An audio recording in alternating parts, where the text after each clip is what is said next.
ವಿಜ್ಞಾನದ ಮುನ್ನಡೆ ಸಂಶೋಧನಾ ಸಾಗರದ ಅಲೆಗಳ ಮೊರೆತ. ನಮಸ್ಕಾರ, ನಾನು ವೆಂಕಟೇಶ್ ಅಂತ. ಸುಮಾರು 25 ವರ್ಷದಿಂದ ಯೋಗಾಭ್ಯಾಸ ಮಾಡ್ತಾ ಇದ್ದೀನಿ. ಯೋಗ ನಮ್ಮ ಮೆದುಳನ್ನು ಹೇಗೆ ಪುನರ್ರಚಿಸುತ್ತದೆ ಅಂತ ಒಂದು ವಿಚಾರದ ಬಗ್ಗೆ ಮಾತಾಡೋದಕ್ಕೆ. ಯೋಗ ಮತ್ತೆ ಮನೋನಿಗ್ರಹ ಅನ್ನೋದು ಒಂದು ವಿಚಾರ. ಇದು ಮನಸ್ಸನ್ನ ಯೋಗಾಭ್ಯಾಸ ಮಾಡೋದ್ರಿಂದ ನಿಯಂತ್ರಣ ಮಾಡಬಹುದು. ಅದಕ್ಕೆ ಬೇಕಾಗಿರ್ತಕ್ಕಂಥ ಒಂದಷ್ಟು ಆಸನಗಳನ್ನ ಅಭ್ಯಾಸ ಮಾಡಿ ಮನಸ್ಸನ್ನ ಮತ್ತು ಮೆದುಳನ್ನ ನೇರವಾಗಿ ಸಂಪರ್ಕಕ್ಕೆ ತಗೊಂಡು ಅದರ ಕಾರ್ಯಕ್ಷಮತೆಯನ್ನು ಹೆಚ್ಚು ಮಾಡೋದಕ್ಕೆ ತುಂಬಾ ಸಹಾಯ ಮಾಡುತ್ತೆ. ಮುಖ್ಯವಾಗಿ ಮೆದುಳಿನಲ್ಲಿ ನಮಗೆ ಬೇಕಾಗಿರ್ತಕ್ಕಂಥ 4 ಹ್ಯಾಪಿ ಹಾರ್ಮೋನ್ಸ್, ನಮ್ಮ ಮನಸ್ಸು ಮತ್ತೆ ದೇಹವನ್ನ ಸುಖವಾಗಿಡೋದಕ್ಕೆ ಬೇಕಾಗಿರ್ತಕ್ಕಂಥ 4 ಹಾರ್ಮೋನ್ಸ್ ತುಂಬಾ ಚೆನ್ನಾಗಿ ಕೆಲಸ ಮಾಡಬೇಕಾಗತ್ತೆ. ಆ 4 happy hormones serotonin, dopamine, oxytocin, endorphin, ಈ 4 ಹಾರ್ಮೋನ್ಗಳು ತುಂಬಾ ಚೆನ್ನಾಗಿ ಕೆಲಸ ಮಾಡೋದ್ರಿಂದ ಒತ್ತಡ ನಿರ್ವಹಣೆ ಮಾಡೋದು, ದೇಹದ ಕಾರ್ಯವನ್ನ ನಿರ್ವಹಣೆ ಮಾಡೋದಕ್ಕೆ ಮತ್ತೆ ಸಂತೋಷವಾಗಿರೋದಕ್ಕೆ ಬೇಕಾಗಿರ್ತಕ್ಕಂಥ ಹಾರ್ಮೋನ್ಗಳನ್ನ ಈ 4 ಮೆದುಳಿನಲ್ಲಿ ಇರ್ತಕ್ಕಂಥ ಹಾರ್ಮೋನ್ಗಳು, ಗ್ರಂಥಿಗಳು ಸ್ರವಿಸೋದ್ರಿಂದ ಆರೋಗ್ಯವನ್ನು ಕಾಪಾಡಿಕೊಳ್ಳೋದಕ್ಕೆ ತುಂಬಾ ಸುಲಭ ಆಗತ್ತೆ.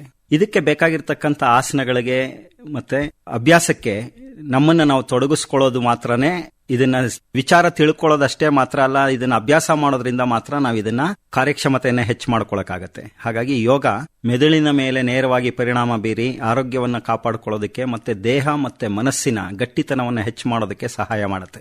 ಹ್ಯಾಪಿ ಹಾರ್ಮೋನ್ ಅಂತ ಕರೀತಾ ಇರತಕ್ಕಂಥ 4 ಮುಖ್ಯ ರಾಸಾಯನಿಕಗಳು ಸೆರೋಟೋನಿನ್ ಮೆದುಳಿನಲ್ಲಿ ಉತ್ಪತ್ತಿ ಆಗುತ್ತೆ. ಇದು ಮನಸ್ಸಿನ ಸ್ಥಿತಿ, ನಿದ್ರೆ, ಹಸಿವು ಮತ್ತೆ ಕಲಿಕೆಯ ಮೇಲೆ ಪರಿಣಾಮ ಬೀರುತ್ತೆ. ಹಾಗೇನೆ ಡೋಪಮೈನ್ ಅಂತಕ್ಕಂಥ ಇನ್ನೊಂದು ರಾಸಾಯನಿಕ ಮೆದುಳಿನ ಸೆಂಟ್ರಲ್ ಏರಿಯಾನಲ್ಲಿ ಮ್ಯಾನುಫ್ಯಾಕ್ಚರ್ ಆಗುತ್ತೆ. ಇದು ಪ್ರತಿಫಲ, ಪ್ರೇರಣೆ ಮತ್ತು ಚಲನೆಯನ್ನ ನಿಯಂತ್ರಣ ಮಾಡುತ್ತೆ. ಆಕ್ಸಿಟೋಸಿನ್ ಅಂತಕ್ಕಂಥ ಇನ್ನೊಂದು ಪಿಟ್ಯುಟರಿ ಗ್ಲ್ಯಾಂಡ್ ಹತ್ರ ಉತ್ಪತ್ತಿ ಆಗ್ತಕ್ಕಂಥ ರಾಸಾಯನಿಕ. ಇದು ಸಾಮಾಜಿಕ ಬಾಂಧವ್ಯ, ವಿಶ್ವಾಸ ಮತ್ತೆ ಸ್ಪರ್ಶದಿಂದ ಉತ್ತೇಜಿತವಾಗುತ್ತೆ. ಎಂಡೋರ್ಫಿನ್ ಅಂತಕ್ಕಂಥ ಇನ್ನೊಂದು ಮುಖ್ಯವಾಗಿರ್ತಕ್ಕಂಥದ್ದು, ಇದನ್ನು ಪಿಟ್ಯುಟರಿ ಗ್ಲ್ಯಾಂಡ್ ಅಲ್ಲಿ ಉತ್ಪತ್ತಿಯಾಗಿ ನ್ಯೂಕ್ಲಿಯಸ್ ನಲ್ಲಿ ಸ್ರವಿಸಿ ಇದು ನೋವು ನಿವಾರಣೆ ಮತ್ತೆ ಆರೋಗ್ಯವನ್ನು ಕಾಪಾಡಿಕೊಳ್ಳೋದಕ್ಕೆ ತುಂಬಾ ಸುಲಭ ಆಗುತ್ತೆ. ಈ ಹಾರ್ಮೋನ್ಗಳು ಒಟ್ಟಿಗೆ ಕೆಲಸ ಮಾಡಿ ನಮಗೆ ಖುಷಿ, ವಿಶ್ರಾಂತಿ ಮತ್ತೆ ಒಟ್ಟಾರೆ ಯೋಗಕ್ಷೇಮದ ಅನುಭವವನ್ನು ಕೊಡುತ್ತೆ. ಹೀಗೇನೆ ಇದರ ಮುಂದುವರೆದಿದ ಇನ್ನೊಂದು ಅಭ್ಯಾಸಕ್ಕೆ ತೊಡಗಿಸಿಕೊಂಡಾಗ ಯೋಗವು ಮೆದುಳನ್ನು ಹೇಗೆ ಪುನರ್ರಚಿಸುತ್ತದೆ ಅಂತ ಕೇಳಿದಾಗ, ಯೋಗ ಮತ್ತು ಮೆದುಳು ವಿವಿಧ ಭಾಗಗಳಲ್ಲಿ ಪ್ರಭಾವ ಬೀರುತ್ತೆ. ಯೋಗ ಕೆಲವು ಭಾಗಗಳನ್ನು ಉತ್ತೇಜನಗೊಳಿಸಿ ಗಮನ ಮತ್ತೆ ಭಾವನಾತ್ಮಕ ನಿಯಂತ್ರಣವನ್ನು ಸುಧಾರಿಸೋದಕ್ಕೆ ಅನುಕೂಲ ಮಾಡಿಕೊಡುತ್ತೆ. ಹಾಗೇನೆ ಕೆಲವು ಯೋಗ ಚಟುವಟಿಕೆಗಳು ಒತ್ತಡ ನಿರ್ವಹಣೆ ಮತ್ತೆ ಆತಂಕವನ್ನ ಕಡಿಮೆ ಮಾಡುತ್ತೆ. ಯೋಗ ಮತ್ತೆ ಸ್ಮರಣೆಯ ಶಕ್ತಿ ಮತ್ತೆ ಕಲಿಕೆಯನ್ನ ಮುಖ್ಯವಾಗಿ ಪ್ರಯೋಜನಕ್ಕೆ ತಂದು ಅದು ನಮ್ಮ ಒತ್ತಡವನ್ನ ನಿರ್ವಹಣೆ ಮಾಡೋದಕ್ಕೆ ಸಹಾಯ ಮಾಡಿ ಮೆದುಳ ಮೇಲೆ ಹಲವಾರು ಪ್ರಯೋಜನಗಳನ್ನ ಇದು ತಂದುಕೊಡುತ್ತೆ.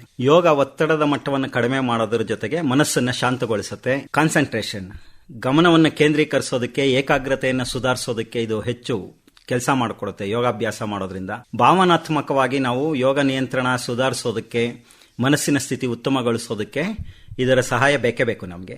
ಯೋಗವು ಮೆದುಳಿನ ರಚನೆ ಮತ್ತೆ ಕಾರ್ಯವನ್ನ ಪುನರ್ರಚಿಸುವ ಒಂದು ಶಕ್ತಿಶಾಲಿ ಆದಂಥ ಸಾಧನವಾಗಿದೆ. ನಿಯಮಿತ ಅಭ್ಯಾಸದ ಮೂಲಕ ನಾವು ಒತ್ತಡವನ್ನು ಕಡಿಮೆ ಮಾಡ್ಕೋಬಹುದು, ಗಮನವನ್ನು ಸುಧಾರಿಸ್ಕೋಬಹುದು ಮತ್ತು ಭಾವನಾತ್ಮಕವಾಗಿ ನಾವು ನಿಯಂತ್ರಣವನ್ನ ಹೆಚ್ಚಿಸಬಹುದು. ಒಟ್ಟಾರೆಯಾಗಿ ಯೋಗದ ಅಭ್ಯಾಸವು ಮೆದುಳಿನ ರಚನೆ ಮತ್ತು ಕಾರ್ಯವನ್ನು ಪುನರ್ರಚಿಸುವ ಒಂದು ಶಕ್ತಿಶಾಲಿಯಾದಂಥ ಸಾಧನವಾಗಿದೆ. ನಿಯಮಿತವಾದ ಅಭ್ಯಾಸದ ಮೂಲಕ ನಾವು ಒತ್ತಡವನ್ನು ಕಡಿಮೆ ಮಾಡ್ಕೋಬಹುದು, ಗಮನವನ್ನು ಸುಧಾರಿಸಬಹುದು ಮತ್ತು ಭಾವನಾತ್ಮಕವಾಗಿ ನಿಯಂತ್ರಣವನ್ನು ಹೆಚ್ಚು ಮಾಡ್ಕೋಬಹುದು. ಹಾಗಾಗಿ ಸಮಯಾವಕಾಶ ಸಿಕ್ಕಿದಾಗೆಲ್ಲ ವಯೋಮಾನದ ಮಿತಿ ಇಲ್ದಿರ ಎಲ್ಲರೂ ಯೋಗಾಭ್ಯಾಸವನ್ನು ಮಾಡಬೇಕು ಅಂತ ಈ ಮೂಲಕ ಕೇಳ್ಕೊಂತೀವಿ. ನಮಸ್ಕಾರ. ವಿಜ್ಞಾನದ ಮುನ್ನಡೆ ಮಾನವನ ನಿಜ ವಿಕಾಸದ ಕಡೆಗೆ.